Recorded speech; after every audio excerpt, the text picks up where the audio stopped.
مختصر لشيخ خليل إن شاء الله أمي أم مقدمنا نعم أنت بعد الاستخارة يرولا بسم الله الرحمن الرحيم. قال المصنف رحمه كتاب تيجيكو فأجبت سؤاله يوكا نينغالين جابي بعد الاستخارة صلاة الاستخارة كوفي مشيرا لا هلاي كوريالي كباي فيها ni fiha kuma kan ye mudawwana tula wabi uwila ani uwila ni uwila kuma kan ye kitabu in kono walma ta'awilani walma ta'awilatun ni woye kitabu in kono uwila koro afasarila qur'ana na fara ko ta'awilul qur'an ena fa tabari aka kitabu to wele ta'awilu tanzil بمعنى فسري التأويل ما يعود إليه الأمر ويتأويله يسوع كو نينكا سوغو تأويل بمعنى ما آل إليه ما رأيت ما ني تأويل فولا ويفسري تأويل بمعنى تفسير أولت شيء بمعنى بحثت عن حقائقه وعرفت مدلوله ويتأويل أولا mais ni kitabu in kono ni uwila ye o koredi ila ikhtilafi sharihiha mudawwanatul kubra anyefo baw kuma kan ulabana kan nyongo soso fatwa don malika fatwa don ibnu qasim de ya sege sege ka fo mimi ibnu qasim kunna nayo me maliki dala ama suhununu ka seben chugo fo ulude don bo ale bunu kasimu ka kiyasa be kitabu in kono o ya bolo faraye ale sahanunu fana ka tahzibu ni ziyadatu o fana be kitabu in kono anyo fo ango kitabu in mo nani jele kitabu ina o jumlatu kuma kan munun ba kono amma ko be nyefoli la tumandola mafuhumu do be kuma kana tumandola kuma kan jelente kitabu in dun shawkalun dun afamba talala otomana na sera o yoro la u bena yoro mina o foli ma kanogo mais na ba fe ka jira kitabu kalambala ni u wila ye e ka dala ko khilafu de bala mais khilafu qualité jumain de don mudawwana doron sharaha khilafu mondali mi mudawwana sharaha ni yoro ni rakkiz ala hadhihi al alfaz barsa uruhu hadha al kitab huna donc ni ya ye kitabu kono ko u wila badia zibidin ablay kono ko khilafu biyan nga khilafu korolendo mudawana chedun mudawana sharaha chedun hada muhim ni ya yedro khalas ni ya ye ni mudawana bibolo rebe mudawana takallaje ibta soro a sebena tan me afasari kera muyi a sebena tan afasari kera muyi ta'wil anana bolo jigi misa kibariya fo tuma mina ako yali adabo kunde lili itimad bolo mine adaga nafila la akaraha fardala yali munkoso ikene itindi wa barsa babu kera de ko babu itimad au itika amma seben babu bolo mine babu tede ko itika yali akonya koro min ajli itimad yalsa eki tindi wode koso donwa walma min ajli izhari al-khushu wa eka alayensiren bangi farila kasoro atalawa aw itiqad al-wujub ka fo ko ni ko nyi wajibu bilen wode donwa asina ka fo ko ta'wilatun o koro ko khilafu ba fasarila donc abo fo nyana khilafu de be e de bi se ka rajihu nyini sisa jonde tay rajihu ye nunu sabala aleti o tansoro bile de abe taga nyefe aba adima e de ka taga to nyenyini otumana be sharaha de laje jumen de ta de ka guri izan iliya ye uwila bi sigatil fi'l uwila mudawwana de don khilafu don me khilafu in koroleno ka ben kitabin lala de donc ni uwila ye doro o ye mudawwana de fasari baw a fasari baw a cedun uma be akam a cedun ma be akam awo aha إلى اختلاف شارحها أشارها في فهمها فهمها أي مسألة من فو مسألة يفهم يلا ويكليه أنا تانيفه وبالاختيار نيني كو اختيار نيه وكلمة فو كتابو ينكونو للخمي ko ne yo ke lakhami tay abul hasan ali ibn muhammad al-rabi'i al-mulaqab bil lakhami lakhami alimu bilibili balla ko donné anga malikiya la hijra sanke menani bi wululani shegin wakati la fatula izan ali min al-mutaqaddimina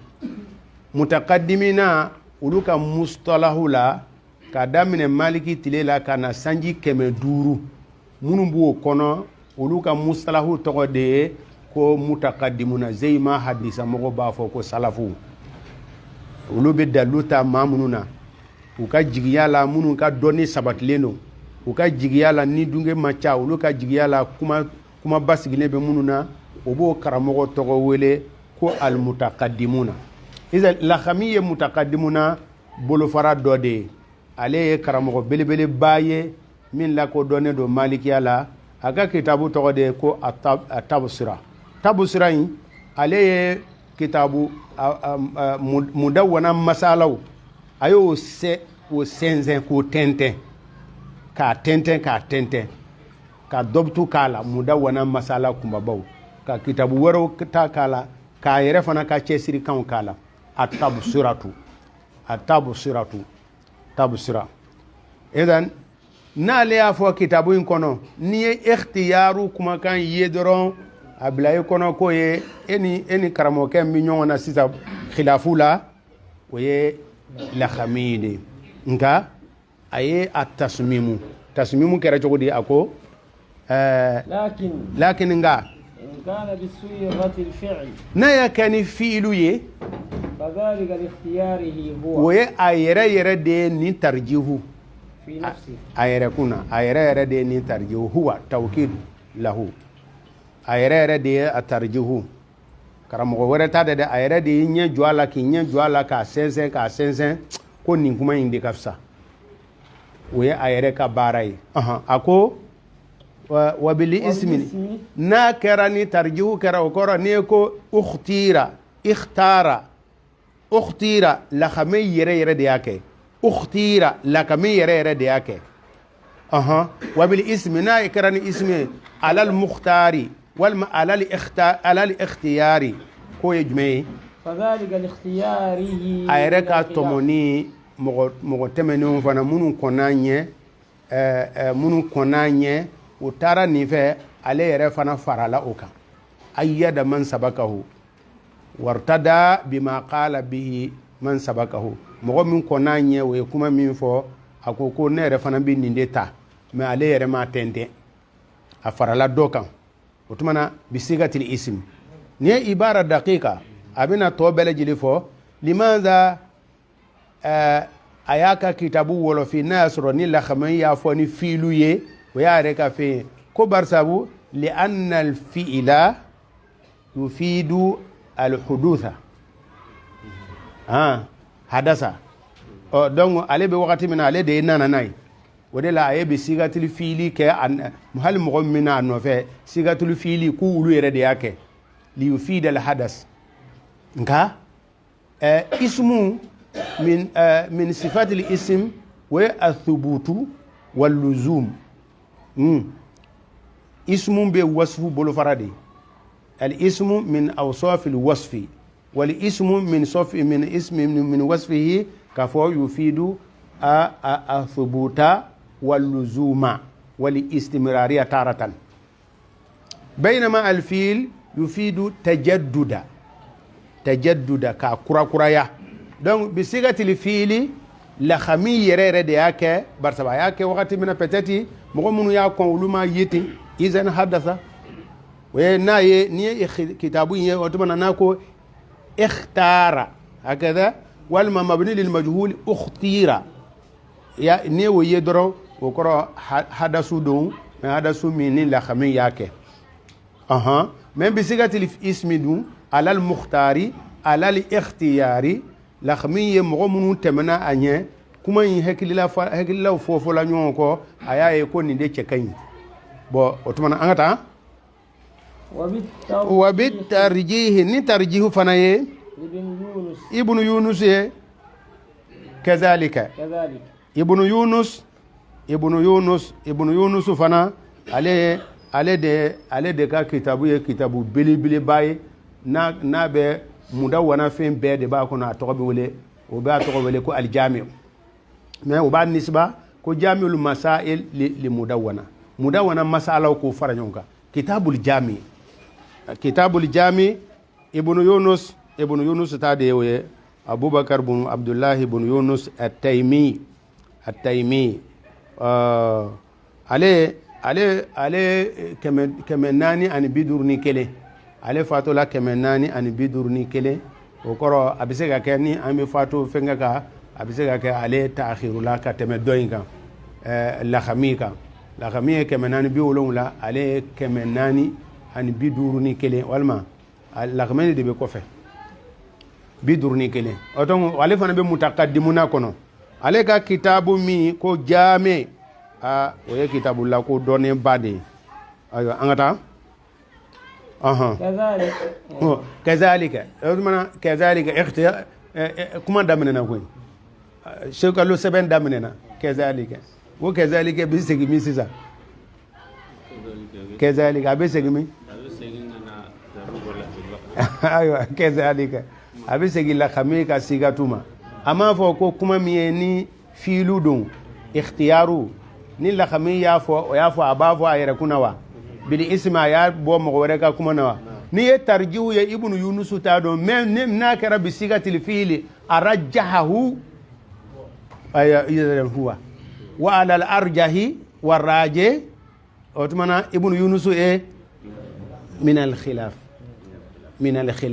nafsu namat ibnu yunus o tumana kazalika ni bi sigatil fiili ibnu yunus yɛrɛ ka cɛsiri don wa bi sigatil ismi ibnu yunus ya mɔgɔ minnu y'a kɔn olu ka khilafu a ye dɔ t'a la wa bi zuhuri n'a kɛra ni zuhuru ye ibnu rushd abul walid muhammad bin ahmad bin rushd al-qurtubi sahibul bayan wa tahsil ale de utubiya al-mustakhraja kitabu min tɔgɔ ko utubiya an kɛ dɔ ka maraju fɔ don min na an y'o fɔ ale de fana o masalaw fɔni k'o fɔni juzu belebeleba 20 ɲɔgɔnna don ko bɔn ni a ko zɔhiru k'o ye ibnu rushd ta ye masala kana ɲagami ibnu rushd al-hafid ani ibnu rushd al-jadd ibnu rushd al-hafid o ye bidaya sahibul bidaya wa nihaya بداية المقتصد ونهاية المقتصد بداية المجتهد أي بداية المجتهد ونهاية المقتصد بداية المجتهد برسبو مغو دونينا وبافو المقلد المجتهد المنتهي من تلالا دونينا بي min bɛ tugu karamɔgɔ ka fɔta kɔ o ye muqallidu ye i mana kɛ cogo cogo ni e bɛ se ka dalu e bɛ se ka to tobi i yɛrɛ ye e bɛ se ka basi bɔ i yɛrɛ ye e bɛ se ka na dilan i yɛrɛ ye o de ye mujtahidu ye ayiwa mujtahidu dɛ ko ni e kɛra mujtahidu tuma tuma ni nana i ka kitabu in na e bɛna daminɛ kura ye ne bɛna kan min f'i ɲɛna o de ka bidaya al-muqtasid o ye kɛrɛnkɛrɛnnen ba ye min ye muntahi ye ale ka kitabu fana namatu ye da'iman tarjihu min a b'a kɛ zɔhiru wa zɔhara li wa yazharu li ala namati jaddihi zɔhara li a bangela ne ye wa yazharu li o fɔli cayala la min kɛ o tumana shewkalutigi nana a ye zuhuru a y'o fana danbiya ka taa ibnu rushdi ma o min fatola hijira san 500 ani 30 wagati la hijira san 500 ani 30 wagati la ale fatola o wagati la ko o fana ibnu rushdi kazalika idan bisigati alfiili ككلمة رجح وتبنا هو من اجتهاده وعلى الظهور والظاهر نيو فولا وكرو ibn rushd doron de ta kuma e fana yoye nga ayata khilafula angata nyefe wa bil qawl ani kuma kanye للمازري مازري ودي بكم آخر المتقدمين بكم آخر المتقدمين عليك بكوفني وبلجلي المازري مازرة دوغو تقدي دون ما ادم يلا كتاما المازري وهو ابو عبد الله محمد بن عمرو التيمي ايضا لا دونغ عليني بن يونس بي قبيله كلي التيمي وكتاكنا علي فنا كون دونا doni dandu nga o b'a fɔ ko ale o b'a fɔ ko dɔgɔtɔrɔ kun don dɔgɔtɔrɔ a banana min kɛ ko chrétien de nana ale furakɛ a ko masha Allah o chrétien ti ne furakɛ nin ta kɔfɛ bilen a kɛra dɔgɔtɔrɔ patron de dɔgɔtɔrɔya patron fo ka sɛbɛnni k'a la chrétien tɛ ale furakɛ bilen chrétien tɛ ale furakɛ bilen dɛ ayiwa bisimila aywa an ka taa bon o b'a fɔ ko ale Qadi Iyad karamɔgɔba dɔ ne Qadi Iyad Lakami y'ale ka karamɔgɔ ye nka Qadi Iyad Lakami fana ka karamɔgɔ dɔ ye Qadi Iyad ye bon nin fɛn ninnu mɔgɔ bɛ bonya ni ɲɔgɔn ye koyi mɔgɔ bɛ bonya ni ɲɔgɔn ye Qadi Iyad kɔni ye mɔgɔ min ka karamɔgɔkɛ ye karamɔgɔkɛ de bɛ sɔn ka bonya sɔrɔ ni ale ye koyi Qadi Iyad donc n'a fɔra ko nin ye Qadi Iyad de ka karamɔgɔ ye bonya ye jɔn ta ye n'a fɔra ko Qadi Iyad ka karamɔgɔ ye nin ye bonya ye jɔn ta ye Qadi Iyad dɔn dɛ Qadi Iyad kɔni ale lakodɔnna kojugu a ka ishtiharu a tɛ se ka ɲɛfɔ a ka dɔnni ta hakiku tɛ ɲɛfɔ o Qadi Iyad ale ka Lakami y'a ka karamɔgɔkɛ ye mais Lakami m'a ɲɔgɔnna suhuratu sɔrɔ dɛ bon Mazari de ijaza d'a ma fil fiqh ko nye sira di ma i ka bon vraiment i ka faamuya sira d'a ma ijaza ale Qadi ma kɛ Qadi Iyad ma o y'a sɔrɔ Qadi Iyad ma bonya ten koyi Qadi Iyad ma bonya ten Qadi Iyad lakodɔnna o kɔfɛ ka bɛn n'a ka wagati ye a ka wagati kɔni na a ma naziru to ye a yɛrɛ la Qadi Iyad a ka ta hakiku la muhaddisu dun hadisa karamɔgɔ belebele dun bon usuli dun lugawi dun fakihu dun jamaa jami alfunun wa tabarra ka danni kɛ fani bɛɛ la n'a ye da don fɛn fɛn na komi Suyuti ɲɔgɔn na n'a ye da don fɛn na Suyuti ye sɛbɛnni kɛ fɛn bɛɛ la Suyuti ye sɛbɛnni fani si tɛ ni Suyuti ma sɛbɛnni kɛ min na han Suyuti bon fi kulli fan bon dɔw b'a fɔ k'a ma mirasu de sɛbɛn k'a ma mirasu de sɛbɛn k'a ma mirasu kɔni a ma o sɛbɛn a siranna mirasu ɲɛ basabu hisabu kun ka gɛlɛ ale ma hisabu gɛlɛyala ale ma min kɛ a ma sɔn k'a da don mirasu la a y'o to cɛw bolo ko i ma nɔgɔ koyi idan Qadi Iyad Mazari ale de ye ijaza d'a ma n'a suhura a ye fana suhuratu sɔrɔ ni o ye donc Mazari ale ye mutakadimuna olu ka laban jɛte bɛ jɛte ale ye hijira sanji 500 kɔfɛ sanji 36 wagati a fatula o la a ko mais ko jumɛn de don kɛzalika o cogo la an bɛ jɔ nin yɔrɔ in na nin yɔrɔ in ɲagaminen dɛ i ɲɛ bɛ kuma fitinin de fɔ la bon tableau lajɛ dɔrɔn sisan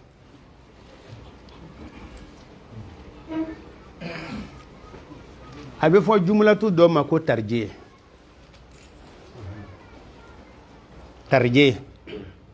tarjiye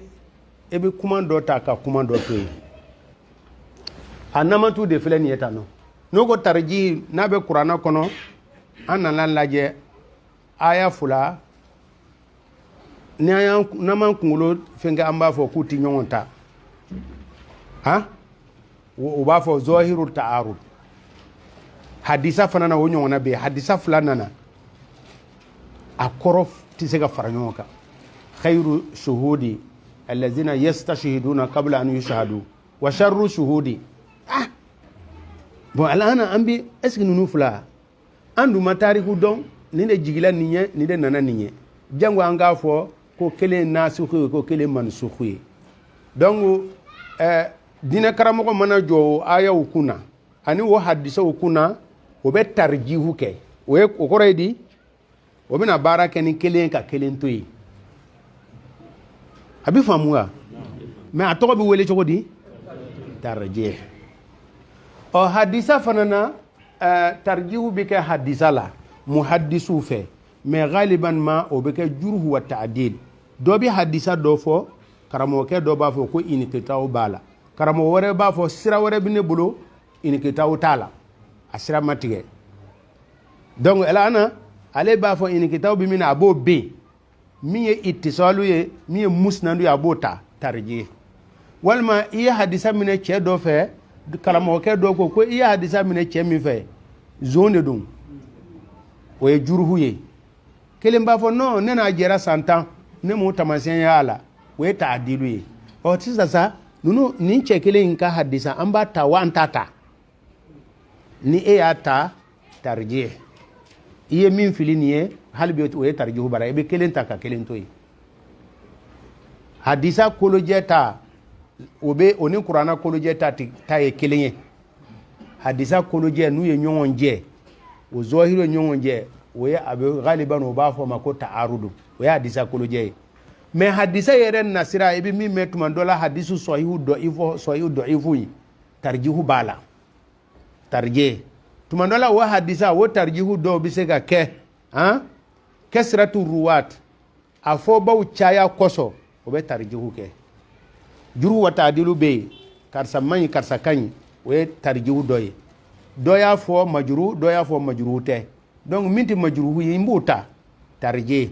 dɔ bɛ hadisa bi ka ɲɔgɔn jɛ mais nin sanadu cɛ mɔgɔ ladiri mɔgɔ 10 de ye nin fɔ mais mɔgɔ 5 ye nin fɔ n bɛ riwaya min mɔgɔ 10 b'a la ne y'o ta tarjih bon hadisatigiw ka tarjihu bɛ taa kɛ hatta bil kutub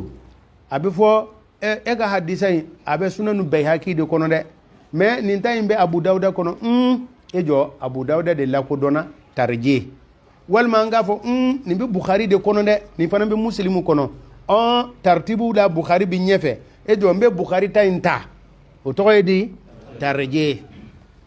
bon fo ka taa kɛ ila shakhsiya bon hadisa geturabaw ye min lakale ani min ma kɛ hadisa geturabaw ye mɔgɔ dɔ lakalela ko o de y'a lakale an ma ale tigi dɔn mais a ko muslimu yɛrɛ de nin lakale wali bukhari yɛrɛ de nin lakale wali abu dawuda de nin lakale wali maliki de nin lakale o maliki en kosɔn minnu ma lakodɔn an b'o ta hadisa bila tarjih hadisa tarjihu bɛ yen tarjihu wɛrɛ bɛ yen tarjih fi bayna al fuqaha al mazahibu nu caya 27 walima an ye 4 min dɔn nin ye malikiyaw taala nin fɛ shafiyaw fana taala nin fɛ ne nana a da ɲɔgɔn kɔ malikiya ta de guriyala ne nana a da ɲɔgɔn kɔ ahmadu bun hanbal ka kumakan de guriyala a bɛ fɔ a ma fana ko tarjih halibi na faamu tarjih ma bangoye tarjihu min na an yɛrɛ bɛ min kun na o ye fi qawli imam alimamu kelen a ka kumakan na alimamu kelen a bɛɛ bɛ alimamu min kɔ dɛ a ye kuma fila fɔ masala dɔ la wala a ye kuma dɔ fɔ a mako bɛ faamuya la o tɔgɔ de ye ko alimamu kelen ka kuma na bon n balimaw nin fɛn ninnu a ma nɔgɔ dɛ imamu ahmadu fɛ i b'ale ka kitabu dayɛlɛ i n'a fɔ mugu ni ninnu ɲɔgɔnnaw n'i y'u ka kitabu dayɛlɛ kumakan kelen na o b'a fɔ ko iriwaya 10 b'a la awɔ masala kelen na iriwaya 10 minɛna ahmadu fɛ masala kelen na wali min bi caya n'o ye iriwaya barisaba ale ka namatu kun kɛra mun ye ale mana hadisa ale hadisa labaarala de hadisa karamɔgɔ don n'a ye hadisa o hadisa ta olu tɛ hadisa lankolon ka bila amadu ye u mana hadisa o hadisa ta a bɛ baara kɛ n'a ye a mana hadisa o hadisa ta a bɛ baara kɛ n'a ye kalanden min mana bɛn ni hadisa ni o baara ye a b'o ta o de kosɔn ale ka khilafu o b'o tɔgɔ wele ko iriwaya ukhra wala o de fɔ ka ca ahmadu bun hanbali ka nɔfɛ mɔgɔ ka kumakan na o tuma na ni iriwaya 3 4 bɛ yen o tuma na labuda a nɔfɛ mɔgɔ bɛna jɔ k'a lajɛ an bɛ jumɛn de ta ka jumɛn de to yen tarjih imamu shafi'i a ye mɔgɔ kala aka ci bɛnna mɔgɔ kala ma a ye mɔgɔ kala n t'a dɔn k'a bɛ maliki bɔ kɔni nka a ye mɔgɔ kala ale kun bɛ Sham Iraki a bɛ a lakodɔnna a ye bonya sɔrɔ kalandenw b'a kɔ a bɛ fatuwa kɛ a bɛ mɔgɔ kala ala y'a latigɛ a yɛlɛmana ka na Misira a yɛlɛmana Misira o masala ninnu caman ale kun ye min fɔ k'a to Iraki a ye o yɛlɛma cogo dɔw la a ye dɔw fɛngɛ n'u a ɲininkala a b'a fɔ ɔwɔ ne de y'a fɔ n ye hakika wɛrɛ ye ɔwɔ ne y'a fɔ n ye hakika wɛrɛ ye fo o labanna sisan o b'a fɔ Shafi'i al-qadimu wal jadid wal muradu bil qadim wal jadid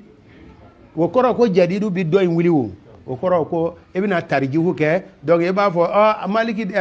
Shafi'i de y'a fɔ dɛ mais a ye nin fɔ ka to Misira al'ana kumta bi tarjih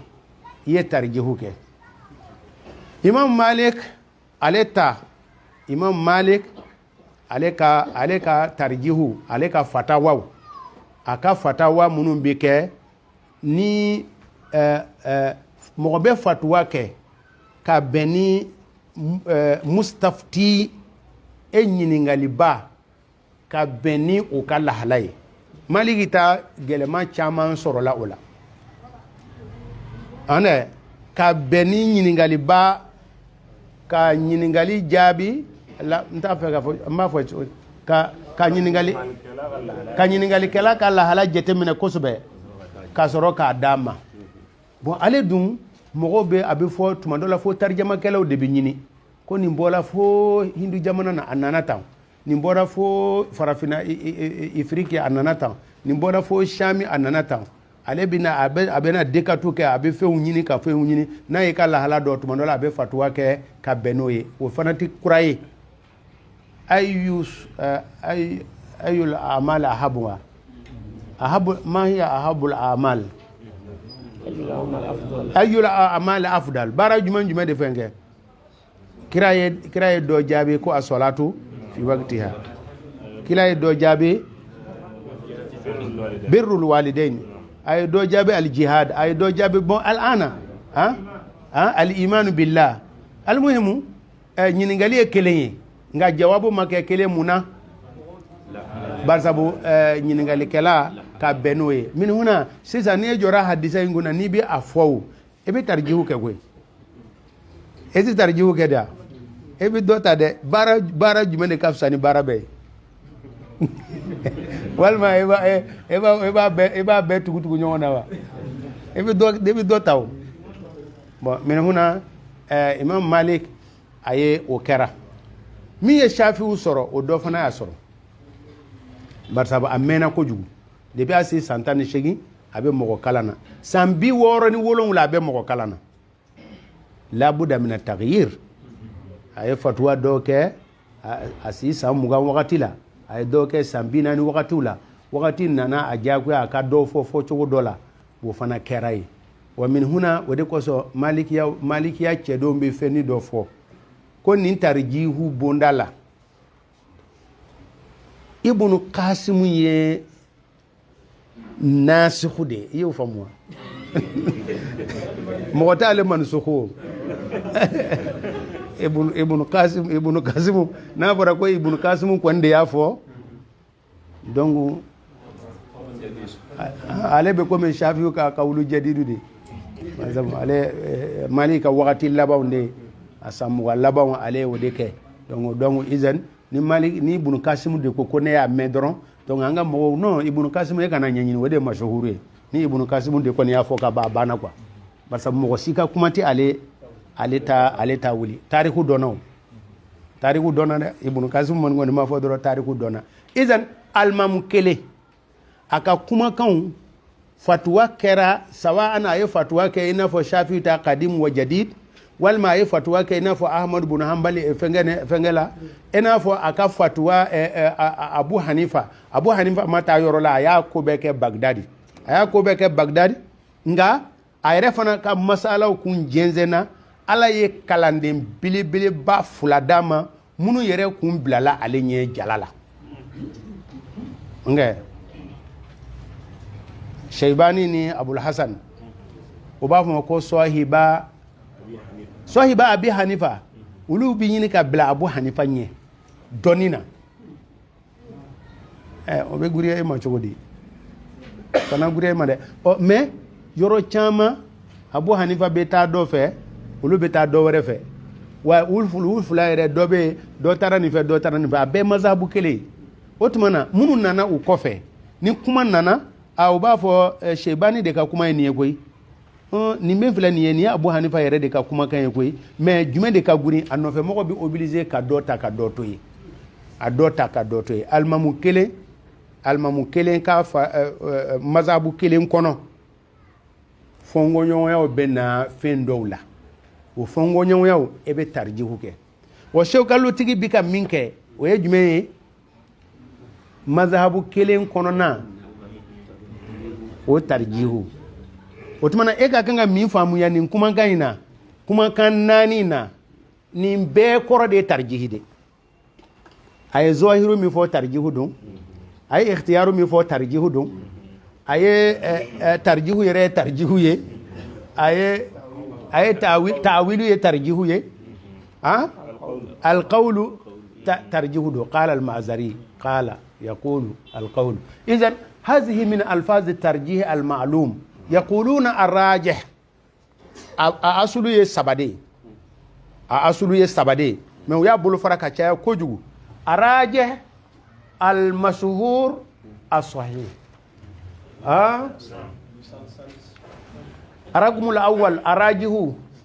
الرقم الثالث الصحيح الرقم الخامس المشهور نيندي أصلي أن يدلو نيني كدلو يردما جتبو فانغا بجمنا o de tɔgɔ ye ko araje an ye kumadenw sɔrɔ kumaden maani jumɛn de ye munasibu ye jumɛn de ni an yɛrɛ ka lahala bi bɛn an ka urufu bi bɛn walima jumɛn yɛrɛ de fasari ka nɔgɔ min yɛrɛ ta ka di o de tɔgɔ ye ko sahih dalu guriyala min na o ye rajihu ye maana sahihu maana munasibu sɔrɔla min na o ye sahihu ye min fɔba cayala o ye mashhuru ye ni tɔ bɛɛ lajɛlen ye bolofara ye idan arajih a ka girin al-arjah o ye sigatu tafdil as-sahih al-asah al-mashhur al-mu'tamad al-aqwa al-mazhab tuma dɔ la nin ye tarjihu dɔ de o bɛ tɔgɔ kuma na dɔrɔn o b'a fɔ huwa al-mazhab o kɔrɔ ko nin de ye rajihu ye n'u ko al-mazhab o kɔrɔ nin de ye rajihu de al-mazhab nin de ye rajihu ye az-zahir hali bi o kɔrɔ ye araje al-mukhtar hali bi o kɔrɔ ye araje al-mufta bihi hali bi a kɔrɔ ye arajihu ye qawlul imami ko al-imam an ga fɛnkɛ tigi yɛrɛ al-imam yɛrɛ de y'a fɔ qawlul imam ni usulubi aidan tarjih alayhi al-amal ni yɛrɛ mali ka lafzu ye aka muwatta ni baden de b'a kɔnɔ ni maa min ko fatuwa ti muwatta kɔnɔ e sagarolen don e sulen de don walima e ni dunge labato la de muwatta e be muwatta babu 2 3 kala e be ni ibaran sɔrɔ alayhi al-amal wajadtu ahla al-ilmi indana hadha ma wajadtu an-nasa alayhi nye maaw sɔrɔ nin de la alayhi al-amal baara de bɛ ka kɛ nin ye nin ye muwatta bonda caman bɛ kuncɛ ni nin kumakan ye a bonda caman ba han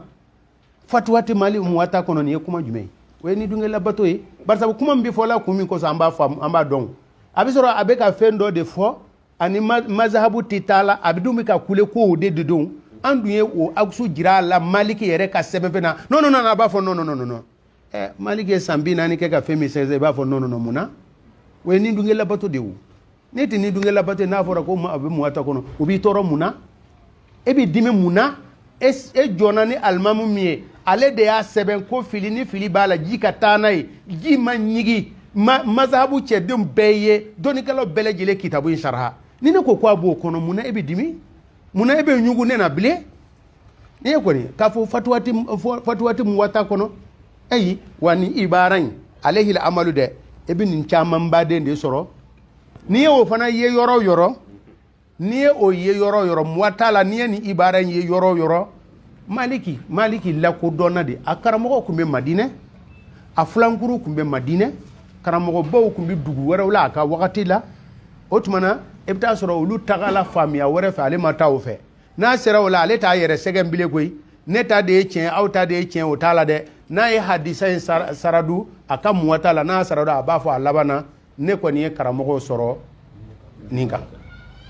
na ni o ye yoro ebta soro karamo wara be ka fasari di bondaima walma hadisa folema karamo wara be fasari di otmana woro la na sera abafo ne ba mo soro nina de ne mo soro nina ne anga dugu mo soro mina o ni ni o ye yoro tarjihu de be o chama ba den de mu wakono a chama ba ti sega jete ka ba taka dore ka mu wata daile aw yere ka tlela ko ka don ata télécharger wa naga doni be téléphone ko no ko mu wata neti daw o mu wata la de e ba so ne jirani aga téléphone ko mu wata no neti dawle idan e afamia sisa ko والاختيار للخمي وكوريدي اختيار كوريدي اراجح افهميات ده اراجح والترجيح ويراجح والظهور ويراجح القول للمازري اراجح اراجح فوتو ما ليعبر من قال هذا بدقته واسلوبه الحكيم ككلانغلو بلجلي دانيني عباره سورنيه ناي نيفو ني كتاب مساله چامان بادون كونو asagana kitabu filele wala filida de kan ni dikalaje khilafu bi masala la mais doya nyana boka ban doye tasihu ke kaban doye rajihu ke kaban wotmana mba jira kalangala waroye mi e tasihu ke nta to wele bile de nta fo bunu urusidi côté nta fo mazari côté nta fo la khami côté bisinga ibarani do fote mi bi la khami jira mi bu koro du man fana jena alal arji o koro ba damana arajja koro ba damana mais kalangalaw ka don kambe jonde khilafu nyene boka ba jonde khilafu nyene bo nin kuma kan nani bele jele koro e woto mana ne bina min nyini fe e ko sebe nya ko li ba do ke krefe ka sebe الألفاظ الأربعة لترجيه فقط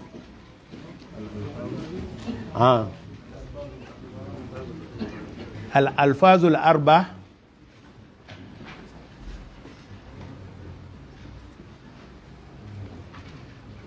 من أجل ترجيه درونيرو nga tarjihu qualité min dum ayo ay min fo adamana nan zira yoro nan ko qala al mazari e gadala ko khilafu be mazari ya nyana bo aya nyana bo yerefe arafe alal maqul alal qawli khilafu bi masalaina mais mazari ya tarjihu kebam ke ka bo mo wore ka khilafu la intaha هذا روح هذا الكتاب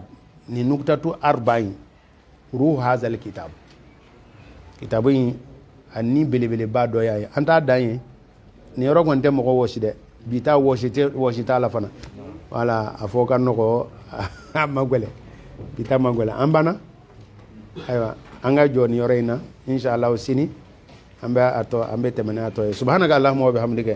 نشهد أن لا إله إلا أنت نستغفرك ونتوب إليك سبحان ربك رب العزة عما يصفون وسلام على المرسلين والحمد لله رب العالمين